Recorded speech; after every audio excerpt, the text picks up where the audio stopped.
Once quite a respected man, once believing myself to be high in the ranks of authority, I had a badge to justify my force and a fancy hat to signify my importance.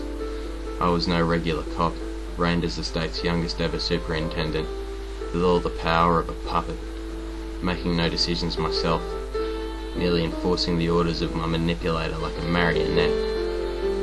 I was chasing a rainbow, finding more gold for my bucket, but the sunshine was transient, and the ground began to shake.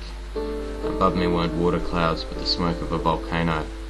Upon returning to my home, with which I'd become complacent, I found my forsaken infant child curled and shaking on the couch.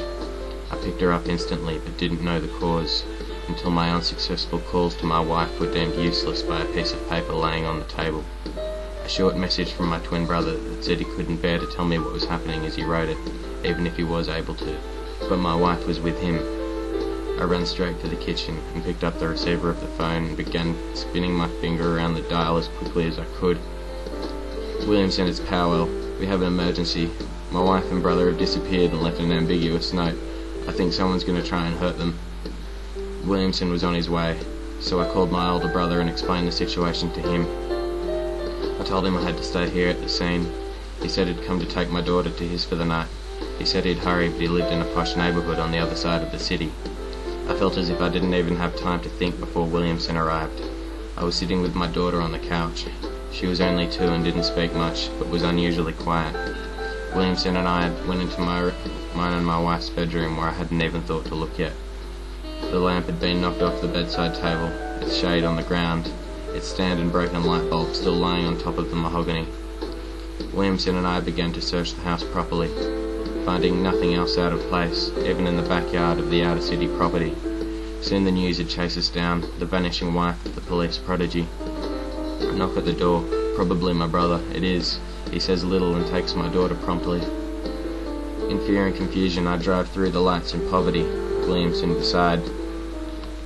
Ideas ran through my mind clear, possibly an affair staged as foul play, or murder staged as an odyssey. Williamson decides he wants to stop for scone and tea. Eerie time. I remind him it's nearly 11 p.m. Didn't matter, I couldn't help us back at the cop shop. Everyone was wondering who kidnapped the wife and twin of the hotshot. Needed a week off and spent my every waking moment searching for a lead. The evidence I need. Half a fingerprint, a nameless tip. Anything, please. I said I needed more than a week, and soon the leaves were growing back on the trees. Winter was over, the breeze was fresh and green, but still neither of them had been seen. No one saw them walk a bridge or eating by the highway. No reports of bodies found or murderous screams from suspicious places. I'd come to swing towards believing they'd run off to be together, lazily breaking a lamp to create a scene of a struggle, taking with them wallets but nothing else at all. I couldn't find the truth. It seemed I'd hit a wall. The resentment faded and what was left was spongy like a stress ball, until I watched it fall through my fingers like seawater. I no longer had a job, but newspapers stacked in neat orders. This time it was Williamson that couldn't bear to tell me that. We sat on a busy street, coffee and a chat, word from people on the beat. I began to ramble on for 20 minutes about the 2 that went missing. Williamson had ample chance to tell me the truth, but he didn't. Now that I know it, of course I forgive him. I couldn't stand to hear it while I was living, and I was trying to deal with whispers, fingers and stares.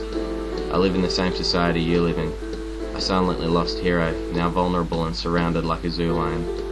A few approached me, offering cash for interview on their conditions. The fiat now meant little to me. I could see it, and I'd made a decision. They were wrong when they said money doesn't matter, but they were right when they said money isn't fair.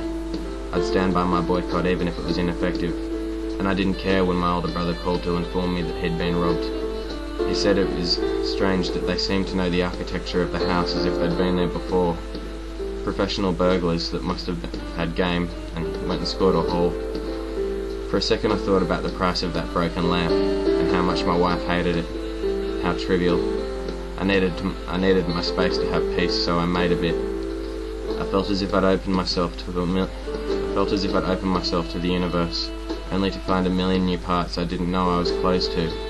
I tried to spend as much time with my daughter as I could, but there was a widening gap between myself and my physical surroundings. Maybe this was the only way I could really let go.